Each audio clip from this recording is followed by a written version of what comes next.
Hi, Matt. Welcome to Venture with Grace. Thanks, Grace. Happy to be here. Thanks for inviting me. So this episode, I want to give a quick shout out to our sponsor. This episode is brought to you by LG Nova. Get ready to ignite your passion for innovation at the 4th Annual InnoFest, happening at the iconic Palace of Fine Arts in San Francisco on September 25th and 26th. This two-day event brought to you by LG Nova is your chance to dive into the future with industry leaders and cutting-edge startups shaping health tech, AI, clean tech, life science, smart life, mobility, and more. And here's something extra special. I will be hosting a panel at InnoFast, guiding a dynamic discussion on the future of AI and the workforce.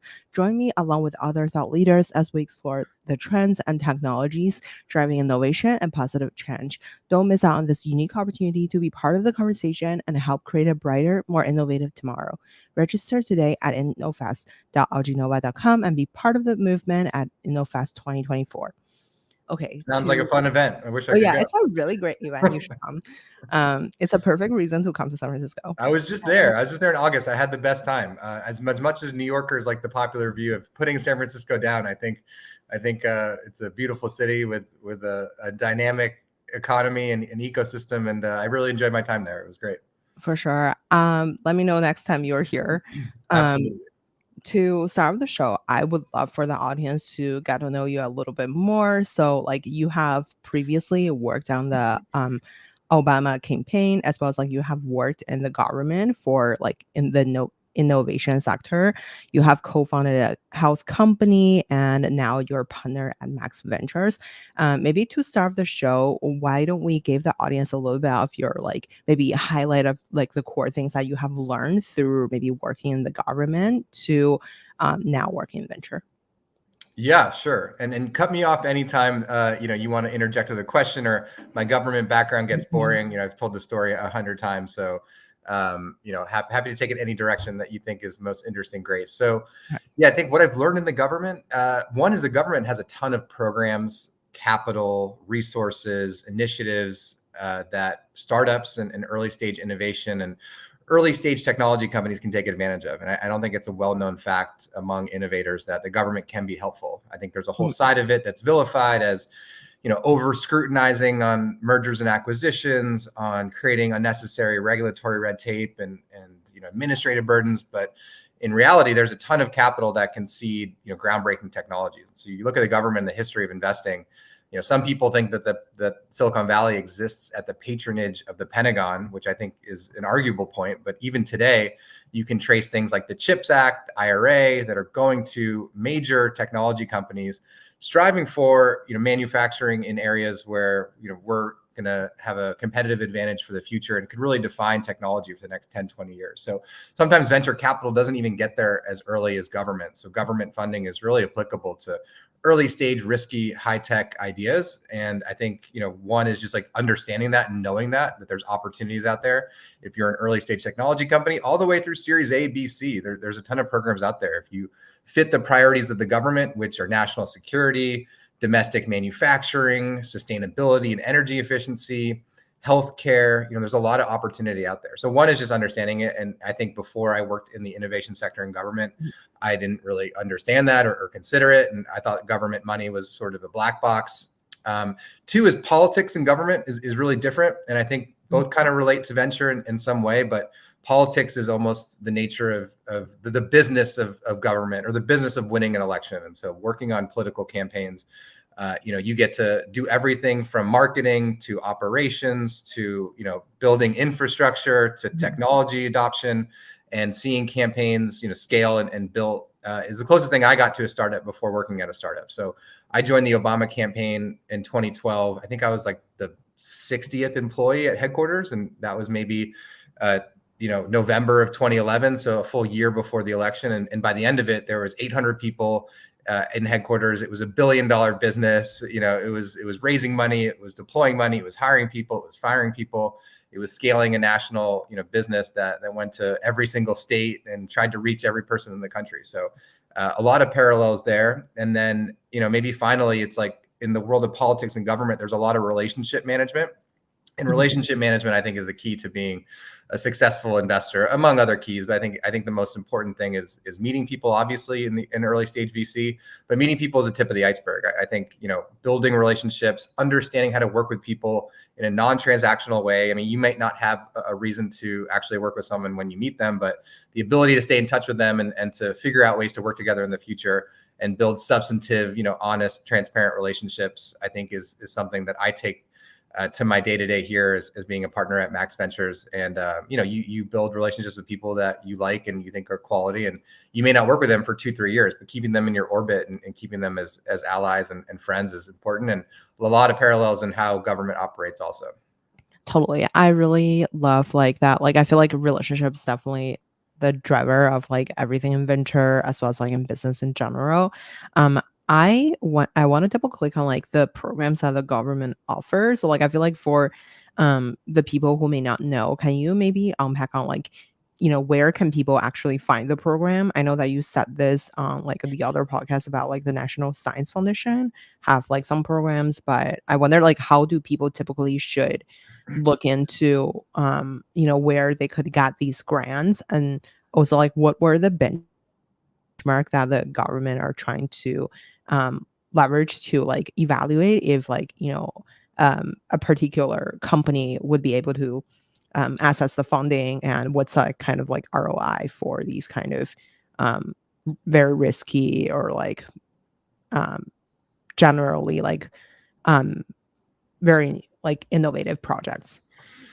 Yeah, so a lot to unpack in that question there. So I think the first part is, what if I was a startup, is government funding applicable to me? Am I eligible for it? I think one is maybe, the answer to that. So if you think about the government, it's so big, it's so diverse from what it focuses on perspective. And every agency has its own funding. Most agencies have their own, the major ones at least, have their own funding mechanism for early stage startups. So you think about what the agencies are.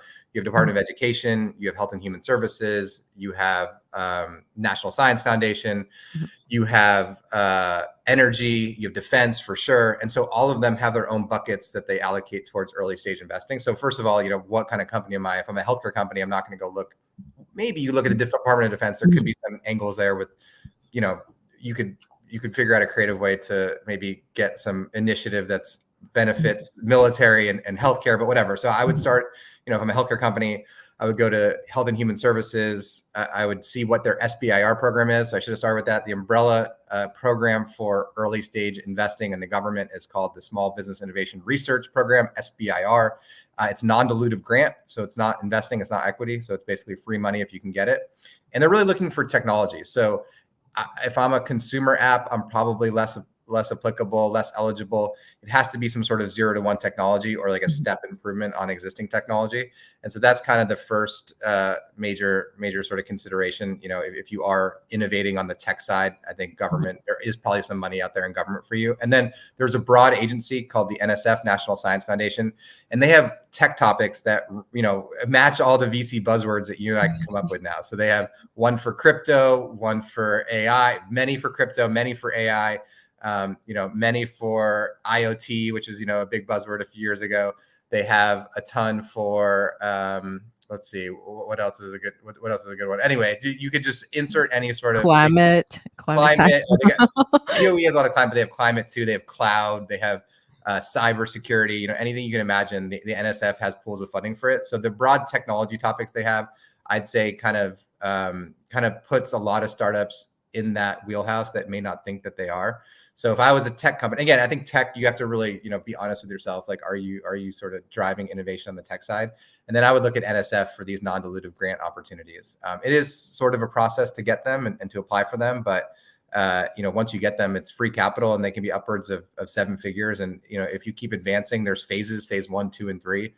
They can get to be high 7 figures, low 8 figures, and that can change the trajectory of a startup. So that's on the really early stage side. There is funding opportunity for later stage companies, non-dilutive and also non-dilutive but also loan programs. So there are straight grants that are upwards of 8-9 figures, rarer than 9 figures, but like high 8-figure grants. And then there's loan programs that give really cheap loans, almost zero interest or interest tied to treasury yield. So, very, very cheap capital, so to speak. And, then you just have to be more strategic. And, you have people that do this as a full-time job that you can hire and really match you with the right government grants and government funding opportunities. So I have a company, a more concrete example, Etched, which is a semiconductor chip company. And the CHIPS Act, is entering a more mature phase where it distributed a lot of the first wave of capital to more incumbent-based companies like Intel and HP. But now they're starting to consider how to fund the sort of next crop of innovators. And so I was able to take one of the co-founders of Etched to DC recently and meet with several leaders on Capitol Hill, meet with the Department of Commerce, the folks there that run the CHIPS Act, and some other people that are instrumental to orchestrating and creating that funding program. And hopefully, through, again, relationship management, being on top of their radar, raising awareness for their work that they're doing in Cupertino to policymakers and leaders in DC, hopefully we'll be eligible for some resources that come and emerge in the next 24 months or so. And so the last question you asked was, what's the ROI? I think the beautiful part about the ROI for companies could be huge. You could get non-dilutive capital, you can scale, you don't have to take venture capital in some circumstances, or you can pair venture capital with government funding. It's a cheaper way to sort of scale. But on the government side, I mean, the beauty is, in a way, like, the ROI doesn't need to be what it is for venture capital. I think, they can be more flexible, they can take more risks, they can fund opportunities that VCs may not, where they're not considering, do I need a 10x return or do I need a fund return investment? They're really thinking about national priorities and national strategy, which is, making America the most competitive place to start and do business and scale a business, and to make America, to solidify and protect America's position as the world's leader in innovation. And so I'm kind of happy that the government has that sort of horizontal and creative and holistic approach to investing. But that said, it's invested in some of the best companies in our country's history, some of the best and most innovative. So Tesla has gotten a lot of government grant and funding.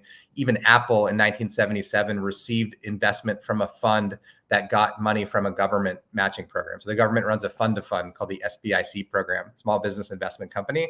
And in the 70s, invested in a venture fund that then invested in Apple. And so a lot of these marquee American companies, I have a lot of stories like this. I could bore you for the next hour on how government has actually gotten capital and resources to some of the most famous companies in America. But it really is impressive, and I think it's something that's overlooked from like the Silicon Valley and sort of VC perspective on how government can help. I wonder, so since I feel like a lot of the maybe I feel like some of the founder may fear of what if I sign a contract with the government. Of course, you will have a very lucrative contract, but on the other hand, there's a lot of maybe their direction of product may change, or Sure. the ownership, or everything else. So I wonder, maybe we can use the chip company that you just talked about as an example. So at what stage do they approach the government is the best for them, and for the relationship building with Capitol Hill, or people in power, how do you identify who would be the great partner for them, and how do you kind of um lead the conversation to somewhere where they could benefit from the government grant, or some sort of policy for this particular situation? Yeah, it's a good question. I think that every government funding program is a little bit different. There are programs that tie in government contracts. So Department of Defense does that famously, where they will give you money, but they don't want to just give you money to scale your technology and maybe sell it internationally, or to take it to use cases that aren't benefiting the DoD. So a lot of times the DoD will require some sort of product change, or some sort of adaptation to their priorities. Stipulations for the funding could be a little bit more intense and constrictive. But there are some programs and some agencies that don't do that, where it's really just about the capital, right? Where, maybe that they have to do some sort of alternative reporting, or they have to provide access to information to the government. But in reality, it's just capital that the government wants the startup or the company to use to scale, to grow, to be more competitive, and to create more jobs in America. So yeah, maybe that could change your strategy also, if you thought you're going to, export or sort of outsource a lot of technology. A lot of these grants require that you sort of repatriate technology, or that you kind of build more domestically. But in reality, a lot of the programs are there just to help you scale it and grow as a company.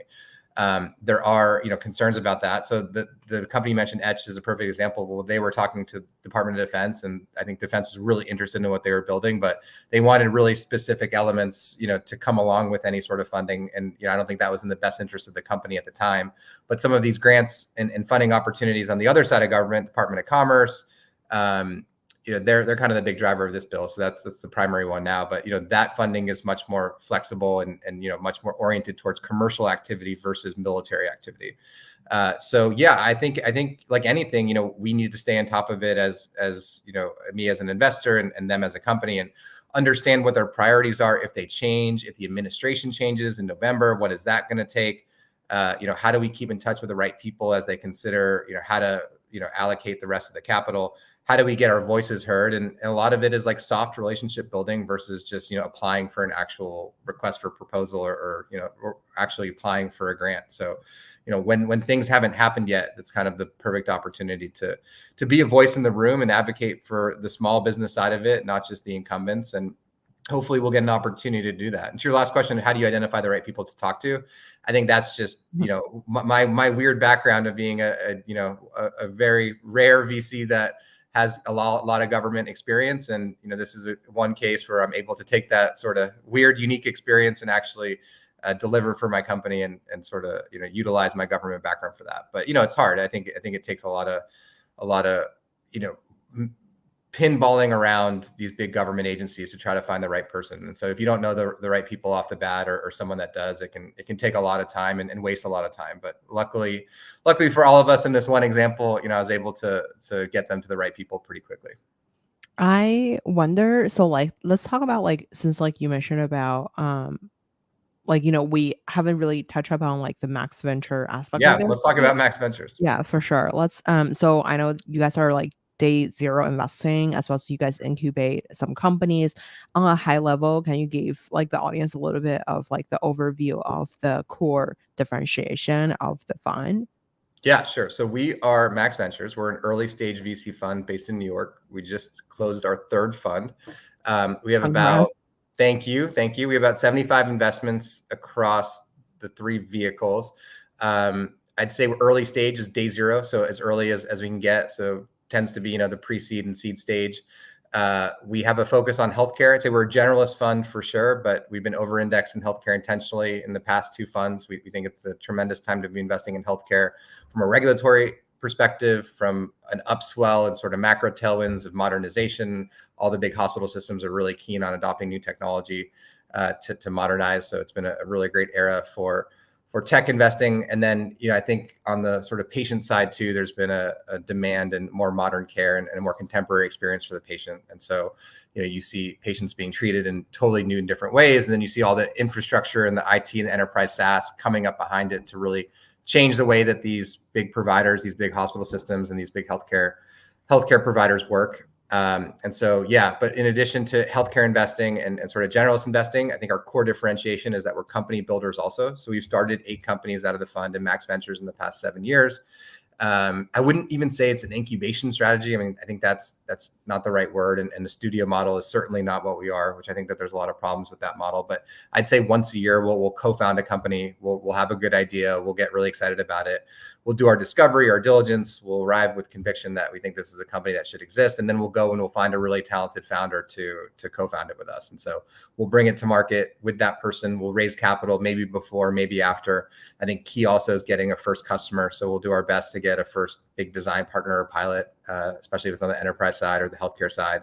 And then, from that angle, we'll bring it to market in a position of strength and support the CEO and the early hires until really that like 24-month, or we'll support them forever. But I think our core sort of energy and expertise is in that 0 to 24 months on our regular investing side and certainly on the incubation side. So, or the co-founding sort of company creation side. And so, yeah, I think that gives us a lot of credibility with founders, is knowing what it's like to start a company and doing it 8 times over. You see a lot of things go right, a lot of things go wrong, and you're able to, I think, help steward and sort of navigate your companies through the early stage pains of building an early stage company. And then, it makes us better at our jobs. I think we're able to diligence companies better. We're able to understand, go-to-market functions and motions better. And we're able to just sort of build a different network of people. I think when you're out there incubating and starting a company, you are, meeting with a lot of potential CEOs that maybe not a good fit for you at the time, but then you keep in touch with them again, and they start a company a year later, and you really like them, and you end up investing in them. Or you're talking to an angel or some executive at a company that you think could be a strategic investor versus just talking to other VCs, and they can be good sources of information and other sort of deal flow for you. And so we did a post fund audit on Fund 2.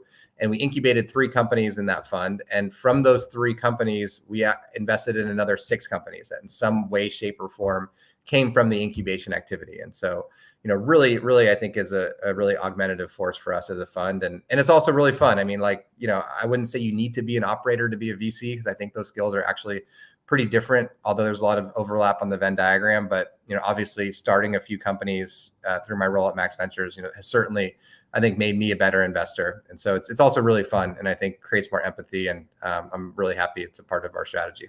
And now we've done it eight times, and I'm working on number 9 right now. I wonder, so like I feel like right now, like we had a lot of like healthcare investors maybe focusing on like a little bit later stage than like the first 24-month kind of period. Like I feel like a lot of people were emphasizing on AI, so like the transcription kind of Yeah, technology, and like there's a lot of operational side of things. I know that the company you have helped incubate it or like start was towards like the G2 for like healthcare or like that kind of domain. So I wonder sure. how do you, Elion Health. yeah, so I wonder how do you kind of like come up with a theme each year or like each like couple years to go heavily after versus like just like invest a little bit, like, and then how do you kind of in general, how do you evaluate like, which segment you actually can change versus like some of like the heavier, like for example, like leveraging AI to do a heart surgery that's kind of like, or some other kind of like format that maybe like require like more intensive amount of capital or like domain expertise. Yeah, I think, I mean, there's certainly things that we don't invest in, right? We're not Mhm. investing in pharma, life science, medical devices, robotics. So I think that's just a different sort of diligence expertise that you would need to sort of focus on that and build expertise in it. But, at this point, we've been investing in healthcare for 7 years or so. We've invested in over 25 healthcare companies. I put our track record against, most funds on the healthcare side, where I think we have a really innovative and impressive group of portfolio companies. And then, so I learned a lot from them, honestly. So I think, coming up with good ideas, obviously you're seeing things in the market. You're pretty plugged in as an early stage investor. You're meeting with a ton of companies, but I try to go to the smartest people that I know, people, smarter than me in healthcare, and ask them what problems they're seeing, or if you weren't building this company, what would you be building? Or what technology are you buying now? Or what technology would you like to buy that doesn't exist? And I think that's a good approach. Also, regulatory. There's a lot of changes that happen in healthcare that really influence the market. A lot of spend and entrepreneurial opportunities come from changes in regulation from CMS and from the healthcare sort of apparatus and government. But yeah, so Elion is a good example of this company that we started in 2022 with Bobby Gulich, who is an amazing operator and super talented CEO. He was super early hire at Oscar and also TrialSpark, and was an executive there. And it came from the process of talking to all of our portfolio companies who said they knew that there was a tremendous amount of technology in the market, but they could not understand, or they could not with ease understand which technology was best for them. So as they're building out their tech stacks, they were evaluating 8 different opportunities for each component of the tech stack that they wanted to build out. So they were really overwhelmed by the optionality, and there was no one source of truth for them to get information, to understand which company worked one way versus another, because they all said that they did the same thing on their websites. Any sort of enterprise SaaS is really, really hard to boil down in what they actually do on day one. And so we kept hearing this problem. And then on the other side, we kept seeing all these new infrastructure companies come to market. Again, say, you have an area like revenue cycle management or credentialing and licensing, and there's, 5 or 6 venture-backed companies, trying to tackle the same problem. And so, for us, we were really considering, how do we kind of get our founders the right information to make better technology decisions, and seeing that there was nothing out there for them, made me start to look at other models in other industries where there were marketplaces and sort of research hubs for people that wanted to consider technology. G2 being one, and that's almost like a Yelp for software, Mhm. but it's more substantive, I think. I don't want to say G2 is not substantive, but in addition to that sort of like review-based system, I started thinking about like market research, right? So KLAS is a healthcare market research company, but I think it's a little bit antiquated on its product. It feels kind of like old-timey research. Gartner is another one. I mean, that's a major, obviously multi-billion-dollar public company, but there's not a core specialty focus in healthcare that I think the industry needs because it's so nuanced and so unique. And so, we got conviction in the idea after talking to tons of companies that said that they would use this and find it super beneficial. And then I went to one of the smartest investors I know, this woman, Lily Huang, who worked at NEA. She's now the CFO at Curana, very, very talented person. And I was like, hey, like, are your companies experience the same thing? And NEA is obviously a later stage investor. And so when she confirmed it, that made me feel that there was a problem, not only in early stage startups, more representative of our portfolio, but later stage companies as well, that were more representative of NEA's portfolio. And so she was like, if you start this company, we'll be behind it. And then got conviction, went to market, capitalized it, brought in a great group of investors, and then ended up hiring Bobby as the CEO. And now they're approaching some Series A milestones a year and a half into it, and couldn't be more excited. And everyone I talk to now, seems like they know of Elion, they've heard of it in the healthcare world. And a lot of folks use it to, get information on companies that they're evaluating, either from an investment perspective or from a buy sort of use perspective. So really interesting company. And I think indicative of a good way that we source, information or source problems, right? It's really about how do we find big problems, and are there venture backable solutions to those problems that don't exist yet in the market? I wonder, I really love that, like, like you kind of like source the problem. And I wonder when it comes to, since like you guys have a lot of your portfolio company have gotten like full on round fundings from like a lot of like top names.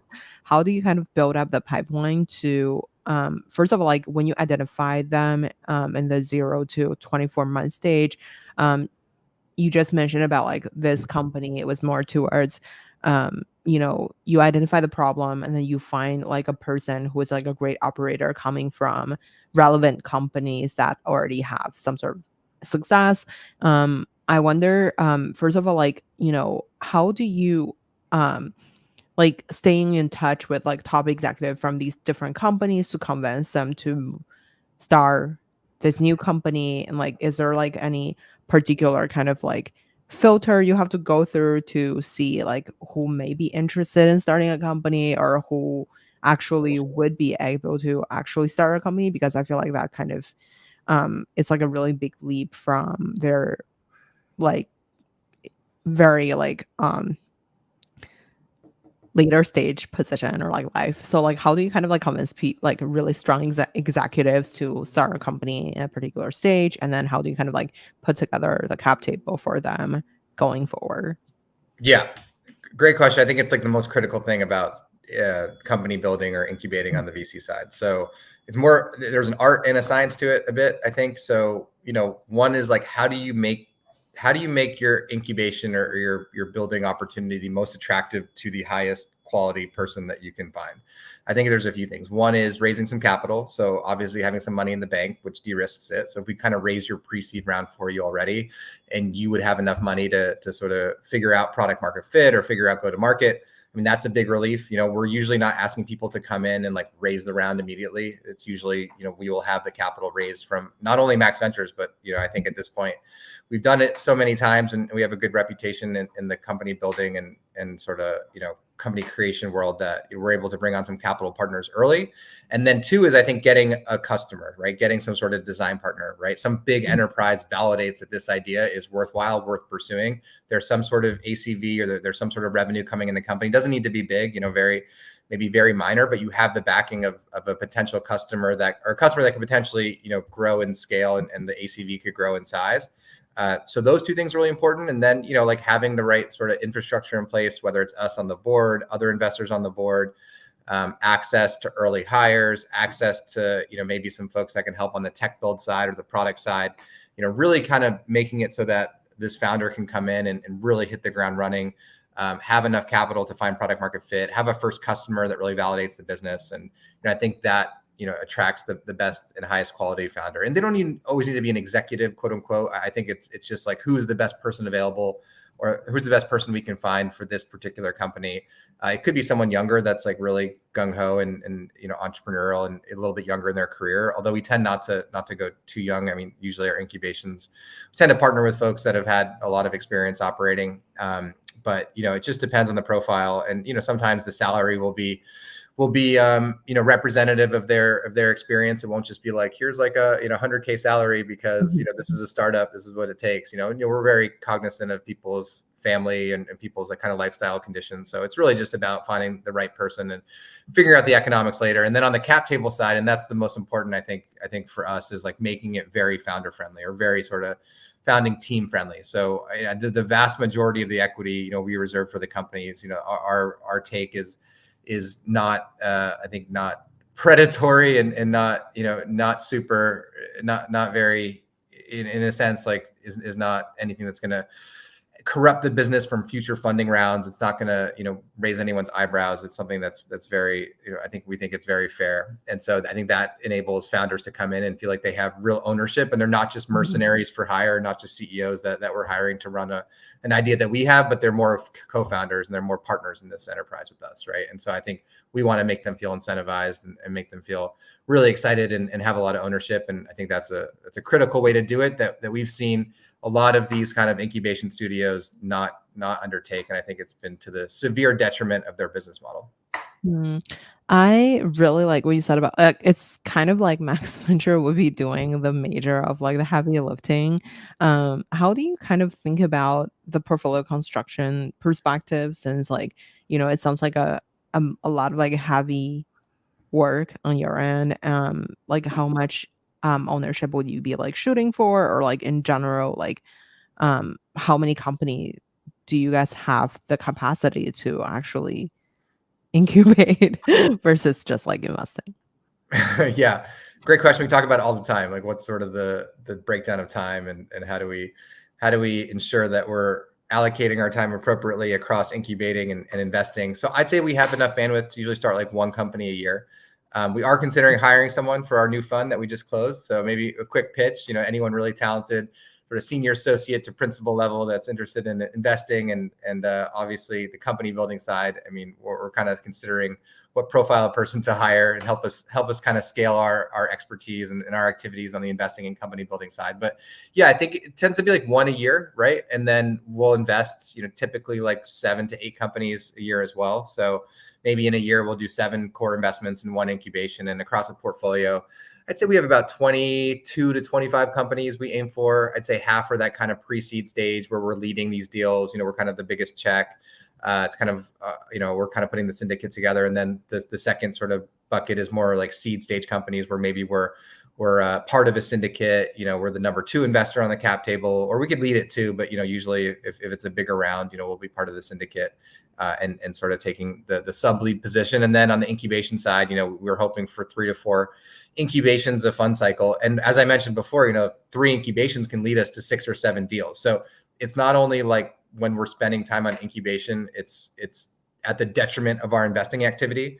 I think, Grace, that it's actually like to the benefit of our investing activity. So when I think about I'm incubating a company, as painful as it can be in certain times, bringing it to life, I think that I know that it's going to lead to 2 or 3 other investment opportunities, either through meeting a founder that wasn't the quite right fit for our company at the time, but they go and start a new company, or someone else that I end up meeting that's, can help me lead me to another deal. Or you just really never know with these incubation activities. But doing it 8 times now, it's not just, random serendipity. It's now I'm seeing it happen consistently. We're finding other opportunities to invest in through that activity. So, I think it's like you have to consider how you spend your time, and there's a lot of ways to spend your time. I think it's a strategy as an investor, but incubating has always been a big return on investment from a time perspective. Again, not only the company that we're able to create and what that can lead to, and obviously we have more equity in the companies we create versus the ones we invest in. So there is an ownership upside perspective just from a pure equity standpoint. But again, I think the core thing is like, where else does it take us?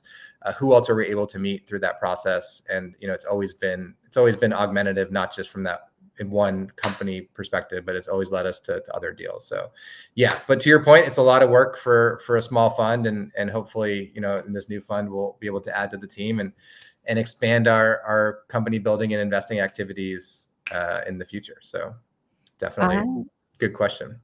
I wonder, I totally feel you. I feel like maybe it's like a really overlooked that I feel like when you're building a company, you actually encounters a lot of like different ideas or like partnerships or like things that you need from your toolbox that's kind of missing. So you can like um it kind of like help you to like go deeper in the research Totally. realm to um being a potential customer or like a team member or something Yeah, to no way around it. A lot of VCs are like yeah. a mile wide and an inch deep, and sometimes like day to day, it kind of feels like that. But yeah, if you're incubating a company, whatever sector or sort of problem you're solving, yeah, there's nowhere to hide. You have to get super deep.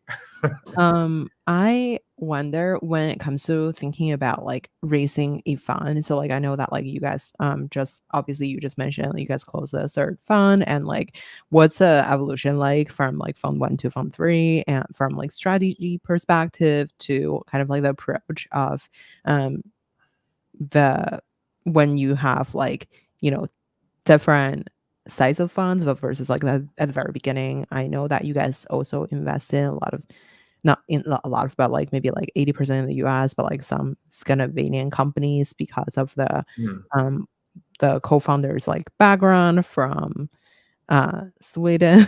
Yeah, So I'm sorry, I cannot say the country's name right. But anyway, so you got it, how Sweden. You got it. okay, so how is it like kind of like structured differently and like what's the experience like fundraising from like fund one to fund three?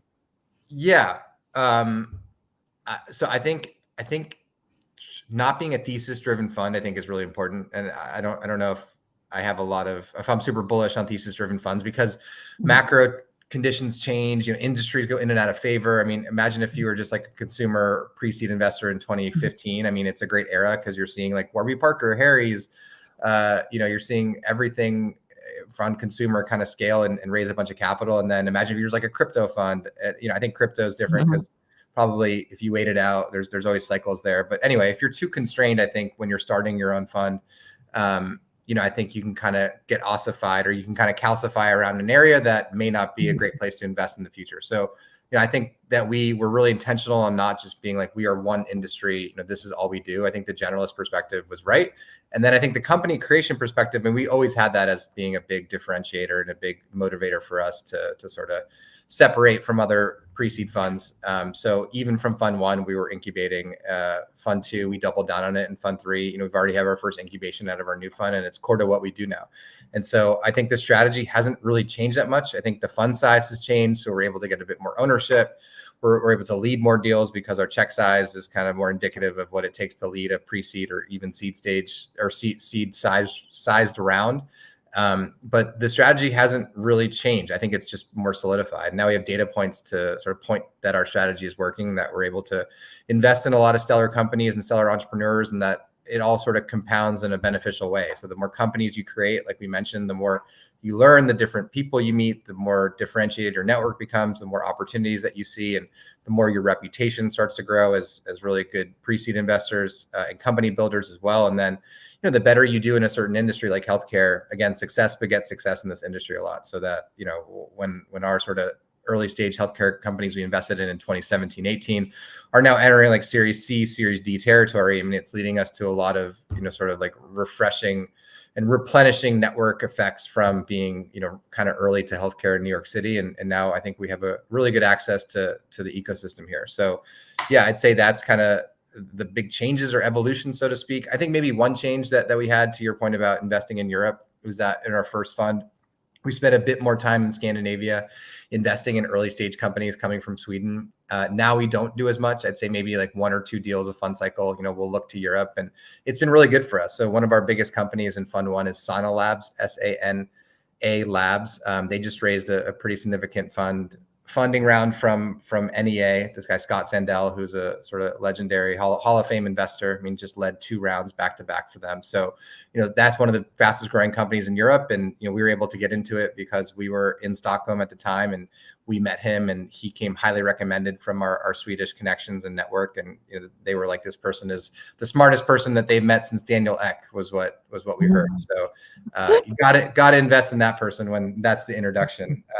Daniel Ek, obviously the the co-founder of Spotify. So yeah, Joel at Sana Labs is an incredible human, incredible founder and operator, and now has built one of the biggest companies in Europe. So I think we found that, you know, being in Europe, you can't kind of like cheat code being in a different ecosystem or knowing, you know, knowing what's happening in a different continent. And so we had to make the decision, you know, do we double down on Sweden, or do we kind of reorient our core focus towards New York City, towards healthcare, to our incubation activities? And while we still will go to Sweden maybe once or twice a year, and we're still paying attention to what's happening, I think we found that the ROI for our time is better spent here in the US. And so, yeah, it took us a couple of years of considering that strategy in Fund 1 to figuring out if we wanted to pursue it or not.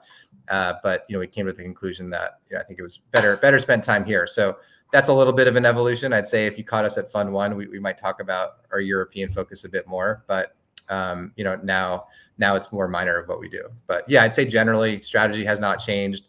Fund size has grown. We've kind of doubled down on our existing strategy, and I'd say that this is the strategy that we keep for the future and for many funds to come. I wonder, I really like what you said about, like, you know, not being having like a thesis driven approach, but like I feel like, but however, like nowadays, like being a generalist, like to fundraise is like in the current climate, it's like very tough for a lot of people. And I wonder, how do you kind of thinking about the niche versus generalist, since like I know that some of your like amazing portfolios, including, you know, the chief for NFL, or like athletes in That's general, close. or Yeah, or like, you know, there's like manufacturing, or like, I mean, merchandising, retail kind of like SaaS company, or like Julia. Yeah. other healthcare portfolios. So I wonder, how do you think about being a generalist, and how do you kind of like communicate that to potential investors who invest in your fund? Yeah, look, I think it's like an interesting topic for argument. I think it's not just me coming up with this, you know, that thesis-driven funds, you know, are Mhm. maybe, you know, are not questionable, but like just depends on sort of your appetite and what your strategy is as an LP. I think there's a lot of debate between, are thesis-driven funds better than generalist funds, or, you know, it obviously depends on so many factors, like who are the people running it, what's their exact expertise, what's their specialty, what thesis are you investing in. I mean, I think there's compelling to be investing in defense tech, because you know that defense tech is never going to dry up. It's always going to be an exciting area. And if you're someone that comes from government or could like really help streamline companies' applications to government funding or contracts, and you knew everyone at the DoD, you know, I think that's pretty compelling. But if you're kind of like a broad, you know, healthcare or consumer, you know, I think at some point you come across the boundaries of that strategy, right? You're not going to be able to invest in certain companies because they're out of scope. And yeah, I mean, that happens to us too. I think, you know, if there's like a satellite company, it's going to take us a long time to diligence that. But, you know, if we find the right partners on the investing side and we think the founder is exceptional, we may take a chance on investing in a satellite company or a semiconductor chip company, Mhm. or sort of like a cutting edge AI company that might not be in our direct wheelhouse, but, you know, we're able to get there because we have a broader mandate. So, you know, I think there's definitely arguments to be had about both. And I think LPs look for certain things. There's LPs that don't want to do specialty funds. There's LPs that have told us that they don't want to invest in us because we're not 100% healthcare, that we're not a specialty fund. And so we've come across, you know, people that have different views on that question. I think, right, you still have to differentiate, right? So, I mean, the point is, I don't think we're just a generalist fund, you know, doing seed stage, pre-seed stage investing in New York. I mean, we do have a focus in healthcare that I think, you know, while we're generalists and not thesis driven, our focus on healthcare is very nuanced. You know, we study certain areas of the sector. You know, every year we'll do a new research project with a graduate student where we'll kind of get in the weeds on some area that we think is really compelling.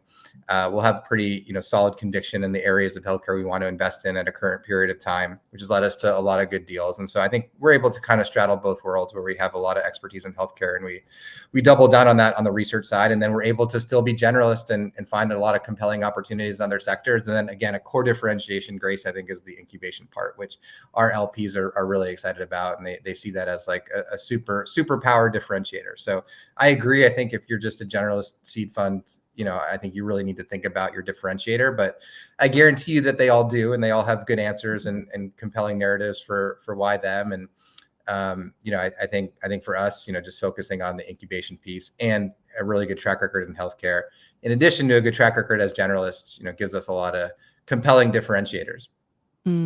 I totally agree on like, having some sort of differentiator, but not like really fixated on the entire strategy, to give you some sort of like flexibility to invest in like things that are coming to your way. Yeah. I wonder, how do you kind of spend your time as a partner at Max Ventures? Like, so since like you guys have the incubation going on, is that like maybe in January you start the incubation, in June you launch the project, and then in I July wish it was that. I wish it was that you formulaic, Grace. mentioned That'd be great. the other things, or like and how do you kind of like, since like it sounds like the core strategy from incubation is kind of like, help recruiting, help like putting together like the cap table, like essentially doing the investor outreach or like testing out the ideas. um I wonder, how do you kind of like um take whatever other investors say or like other customers say, with like a grain of salt to like actually pursue a idea? Because I feel like, I'm sure like when let's use like, like the healthcare company that you co-founded, like, so I'm sure at the beginning you basically kind of test the idea with like other investors who are, hey, are you seeing the problem, kind of identify the problem, and then you identify like a great talent to do it. Like, I wonder, how do you kind of like spend your time on these like core concept or like process on incubating something? Yeah. Good question. I mean, a lot of customer discovery too. So, I mean, I was just actually going back to some docs and about Elion when we just started it. I mean, we'd write like the first thing I do is I write like 2 or 3 pages on what the idea is. I'll put it on paper. I'll just see if like logically it makes Mhm. sense. And then, I'll really start talking to customers, even before investors, or people that would use the potential product. And for Elion, every healthcare company I talked to said that it was a big need and that they would use it and that they would love this to exist. And then I went to investors and then going to some sort of Oh, customer. I Oh have yeah, a sorry, I have a no, like go a for it. piggyback question, because Yeah, yeah, I go think for it. talking to the customer also like have, it's like an art, because I feel like if you're talking to the top healthcare system, let's call it like, Hmm. I don't know, like Kaiser or something, or like talking to the insurance company, or talking to, healthcare startups, I feel like they're probably in different um zone in terms of Hmm. like put being a potential client. Who do you talk to first, and how do you kind of think about, oh, if I talk to a smaller company, will the bigger company buy? And then if you talk to the bigger company, do you talk to the C level, the VP level, or like whoever as high as possible, or do you talk to the people on the ground who is like maybe like a nurse who is using like the system on a day-to-day basis? Yeah, it's a good question. I think I'm trying to find out like what problem, who has the hair on fire for this particular problem, right? Like, Mhm. who is this problem the most acute for, and can I talk to those people? They could be any sort of profile of person. I think like who actually buys it. That's different. Like who actually has the authority to spend money on a certain software or technology. I think that could be the same person, but I think that comes a little bit later. So I try to find like who has the most acute need for the problem that we're addressing. And I think what I'm looking for is like information triangulation and then information saturation. So I think to your point, I'm trying to tease out, different sort of conclusions or facts from each conversation, right? Really trying to see, is this problem super painful enough that someone will pay for it? And then also big enough that, it can become a venture type company. Like it's a big enough problem to enough people. So there's a huge volume of people where this is a big problem for, and two, and then also, are the sort of average contract sizes, or are the revenue generation probability or potentials, gonna allow us to really build a big company here. So that's kind of one. And people will say different things, but hopefully I can tease out the right information from all the different interviews that I do. And then that sort of information triangulation, getting to ground truth on a few core areas and concepts. And then saturation is like I keep hearing the same thing over and over. And once I get to that point of after discovery, and it takes multiple months and dozens, if not sometimes, I don't know, hundreds of conversations. Maybe if it's split between me and someone else, like we can get to, hundreds of conversations, but dozens and dozens of conversations. And then, eventually if I start hearing the same thing and I'm not learning new information, I'm like, okay, cool. I've hit saturation. So I kind of have all the information.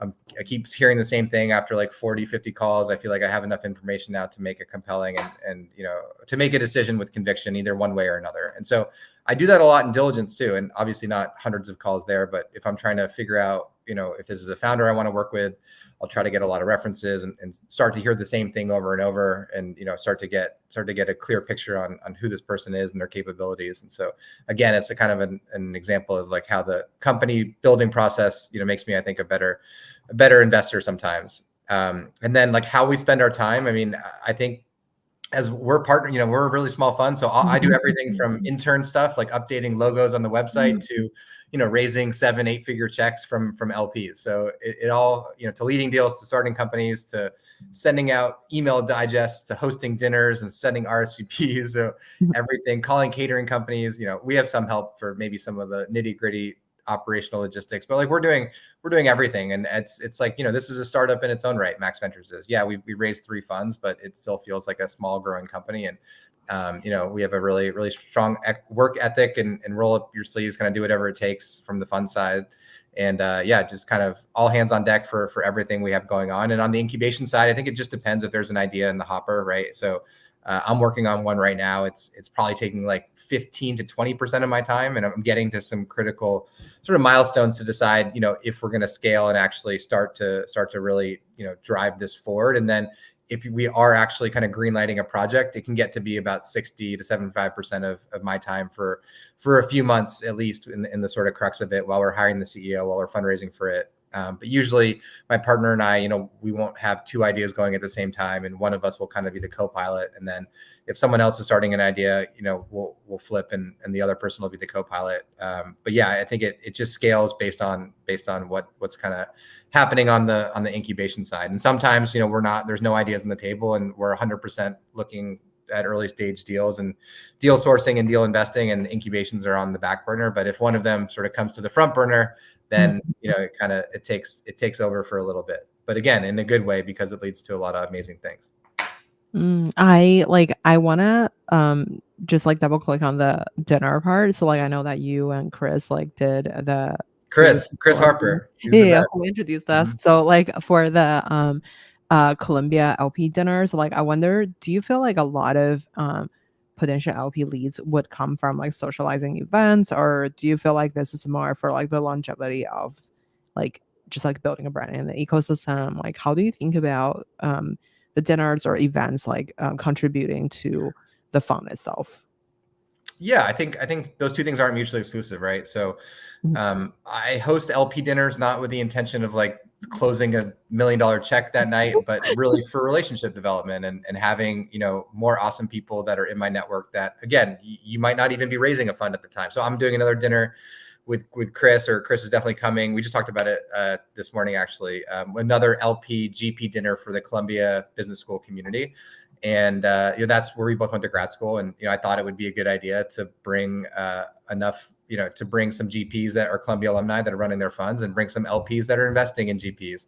And I feel like those 2 communities have not been brought together in a significant way before. And so hopefully doing a bunch of dinners with those communities. And I've already made some good friends from that. And so it's not just on the LP side, but made some really new GP and partner relationships, and gotten more sort of more friends and sort of allies, I guess, on the venture side. And then made some really good relationships with some LPs that I don't think are going to invest in our current fund, or had not invested in our current fund, but could be really good people for the future to keep in touch with. Not only in my fund, but maybe they're looking for a thesis driven fund in crypto, or they're looking for different things, but I can be helpful to them. And it's just a good network to have in general. So I think you're kind of betting on serendipity a bit with these dinners and with networking, or with live events. And I think really good things come from them if you approach them with like a curiosity, and you want to just make relationships and make friendships, and it doesn't need to be so transactional. And so, I like that part of the job. I think it's a really important part that, us as investors need to be thoughtful about, and increase opportunity to meet amazing people. And so we do an event with Andreessen Horowitz, twice a year, where we host healthcare dinners. That's a really great thing to do, because we have a really good relationship with them, and we'll each bring 10 amazing people in healthcare. It could be companies that we're looking at, existing portfolio companies, because Andreessen invests later, or like expert operators at big healthcare companies. And so bringing our combined networks together, again, just allows for us to sort of increase the chances that we're going to meet someone amazing that at best could be helpful for our fund, as in maybe it's a company we invest in, or an LP that invests in us, but at worst, just someone, awesome in the ecosystem that's a really smart person that you can build a substantive relationship with. And again, like we talked about at the beginning, that's kind of the nature of this job. If you kind of boil it down to its core, it's like, how do you kind of how to create opportunities to meet the best people and figure out ways to work with them. And careers are long, and so are relationships. So it's kind of my philosophy, at least. Totally. I really like that, like, you kind of like started building the relationship like earlier than you need them. How do you kind of so like as a fund who you guys are in fund 3, and then like if you're building a fund 1 or like even earlier, how do you start the relationship with some of like the bigger funds in the ecosystem, or like generally like the experts, or let's say like from the LP side, I feel like a lot of LPs are like not that visible, so it's like Yeah. kind of harder to get a reach of. How do you advise like people who are younger, starting out in the ecosystem, trying to, network to the right people? Yeah, again, I think it's a little art and science. I think, look, if you can't figure out who the right people are to at least talk to, maybe it's not the right industry and job for you. So I don't think anyone's going to hand it to you. There's no cheat code. It's talking to as many people as possible, and not only like, it's maybe that's the wrong advice. I think it's strategically finding right people that are going to be willing to help you, right? Like I think it's like the VC startup connection. I think that can be a little bit less formal and less considered, where people introduce each other all the time. They're more accessible. People take a lot of meetings. But I think the LP side, you really want to find a good ally that can introduce you to someone that can potentially invest in your fund. And so I think like the highest quality person you can find, the better. Like someone like Chris, for example, if I were going to introduce him to one of my LPs, I know Chris really well. He's a really good friend of mine. I would speak really highly of him, because not only do I am a friend of his, but I really believe that. I think he's a really talented investor. And so if I'm investing in that, in Chris, like I would introduce him to my LPs and say, this is someone you need to talk to. He's at an emerging fund. I think he's exceptional. And so they're more likely to take that seriously than it's like me forwarding a deck and being like, interested in this fund, ? Right. And so I think but like as VCs, that's fine. Like I'll read the deck. I'll be like, yeah, thank you for the note. But I think from the LP sort of GP introduction side, it has to be like a like higher signal, I guess, is what I'm trying to say. And how do you meet those people initially? I think that's just an art of getting out there, going to the right events, finding friends, like pinballing around your network. There's big lists out there too. I think like I started with a pretty massive list, and then what I did, my first fund or the first fundraise, is like had this big list of 100 people. I would go through LinkedIn, and this is grueling, but I would find the right people to ask for the connection to. So went through all of them, like wrote down on a column the person, the name, where they are, like what their focus is, and then on another column was like, who do I know that's most connected to them, that I'm closest with, and who can I kind of ask for a really warm intro? And some people are like, oh, it's a random LinkedIn connection, and whatever. And then some people are like, oh yeah, that's like a really good friend of mine. I'd love to introduce you, Matt. And so again, going through that motion, at least the first time, it takes a lot of time. And then after doing it twice, next fundraise, it's, hopefully it's not less spreadsheet LinkedIn mapping, and more just kind of going to all the relationships that I built over the past 6-7 years, and sort of getting the warm intros that way. But yeah, I think that there's there's no cheat code to kind of building this all out, and it all compounds, right? It's all sort of like, it's like building the pyramid or the Great Wall, some sort of big wonder of the world, where it takes many years and many conversations and many thoughtful follow-ups and many sort of opportunities to meet awesome people and sort of keep them in your life and update them on your progress, and do it in a way that's smart. And then hopefully after fund 1, 2, 3, it starts to get a lot easier. So that's my hope, at least. I'll let you know with fund 4. I feel like you mentioned like update on the progress. I feel like that's so important. Like a lot of the relationships can be just like a one-time thing. I feel like I chat with a lot of mentor. I think people mention that like most people just be like, hey, can we grab coffee? And then that's it. Like, so you never hear Totally. about them ever again. Follow up, and like just even touching base again. That's like half of it. A lot of people can be amazing at meeting someone at a party, and then there's no follow through, no follow up. And yeah, it's like the meeting is just the tip of the iceberg, right? Like we talked about. How do you what's your advice for people to follow up with you? Or like, let's say if a founder or like someone that meet you at a party and then like they decided to like grab a coffee with you, or like you decided to grab coffee with them. Anyway, TLDR is like you met them for the first time. How do you kind of like navigate the conversation into something deeper later on? Yeah, again, a little bit of an art and science, but like, and you can't be transactional about it because I think people like really see through that. So, I'll write some notes about someone I met, and it's not like, I think it's a little corny to be like, this person has 2 kids and has a golden retriever and their favorite color is blue. It's like, no, I know that they were intellectually interested in like this element of my fund or this particular company in my portfolio, or they shared an interest in, this view of the market that I had that we were talking through. And so when I do my big fund updates, like I have a big list of all the LPs that I've met over the past 3-4 years that want to like learn more about our fund, that may not be investors now, but want to stay close to us. And there's like a standard, sort of digest that we send about company updates and, how like recent funding rounds, company progress, incubation progress, and that's sort of the bread and butter. But then, there's a particular company that I know, say an LP that I met is really interested in the chips company that I talked about, Etched. I'll maybe send them like an individual update on Etched to be like, hey, by the way, Etched just raised more money, or they just landed this contract, or they just, they're going after this customer. I know that you're interested. I just thought that you would know.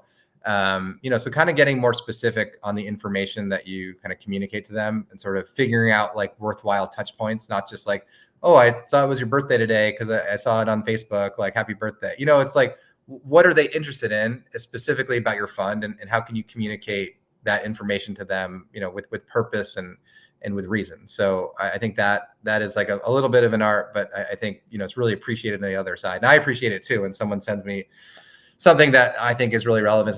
We're kind of slow talking to people about that role that I mentioned, maybe bring someone else on. And there's been a few people that I've just talked with and then haven't heard from again, or have followed up with me to be like, hey, like, is the job, any news on the job, or, like, I'm really interested in the position. Is there an update? Then I had one woman that like, I didn't even really emphasize it, but I was talking about my background in government and, how I got to venture. And then a couple of weeks later, she sent me like a really compelling deal that this company is kind of going after government contracting. And I thought it was really interesting. And I was like, oh, that was someone that paid attention to the phone call. She followed up a week later with an interesting company that she met. She's kind of demonstrating that that's sort of the core element of the job, is to bring opportunities and hit the ground running and able to add value immediately. And I was just impressed that, she kind of took the conversation and translated it to an action item and like a good piece of information that she sent me. So I think like, encouraging folks to do more of that versus just the standard follow-up or not following up at all. I want to, since we're at the last part of the interview. Yes, the last answer, I felt myself running out of words at the hour mark. Oh, man. Tired of Okay, speaking. so Thanks for indulging me, Grace. This has been great. thank you. Quick 1-minute fire round. So what's your favorite book? My favorite book ever? I'll tell you the book I'm reading now because I can't think of a good answer, but I'm reading, so I was a history major in college. So I'm reading a book about James Polk, who is our 11th president, kind of unknown president, but he oversaw dramatic expansion of the US. He was president when like Tennessee was the western border, the Mississippi River was. And at the end of his presidency, the United States has expanded to Texas, New Mexico, Arizona, California, mostly because of the American-Mexican War. So I'm about 100 pages in, and very, very interesting life that he has had so far. And so I love learning about history, and James Polk is the book on my nightstand now. Who made the biggest impact in your career? My dad, for sure. So my dad is a criminal defense attorney, but he's also an entrepreneur. So he has his own firm. He's been practicing for 50 years. He's an exceptional lawyer, very prominent. And so always gave me a really good role model as someone that could be really successful and also be their own, kind of be their own boss, dictate their own adventure in the professional realm, and someone that also has a really diverse content-based job. So as a criminal defense attorney, every case you do can be different. And so I think he kind of communicated that to me as something that he really enjoyed as part of his career. And I think venture is very similar, where every day is different. Every company you meet is different. A lot of diversity of content, but yeah, just exceptional kind of role model and mentor to me, and someone who, I definitely admire, and who's had a tremendous impact on my career for sure. Who would you invite to your dinner party? Anybody, dead or alive? It's your party. Yeah, my party. My grandfather, for sure. I had never met him. I heard he was an awesome guy, but he unfortunately passed away before I was born. So he's the first person that comes to mind, but I'm sure I would like to invite some tech and VC luminaries and President Obama and all those people, but definitely my grandfather first and foremost. Where can we find you outside of work? Love like live music shows, like concerts, less of the DJ guy, more of like the actual bands and singers. So awesome venue near me called Baby's All Right that I try to go to like once a month or so. I live in Williamsburg and on McCarran Park. So love going through jogs around Greenpoint and Williamsburg, hanging with friends, going to good meals, cool coffee shops, stuff like that, but pretty low key. I also travel a lot. So I think that's kind of important for me. Try to find new adventure and experiences through travel. And I got a couple weddings in October I'm excited about. One's with a guy named Brett Martin, who's an investor at Charge Ventures. He's having a cool, very unique wedding in New Orleans that I'm looking forward to. And then a friend from grad school is getting married in San Miguel Allende, which is a little town outside of Mexico City, which I've never been to. So excited about that. Amazing. Well, Matt, thank you so much for coming on the show today. It was such a fun conversation. Yeah, thanks so much, Grace. Great to be here, and looking forward to seeing you next time I'm in San Francisco. Amazing. Let me quickly end stream.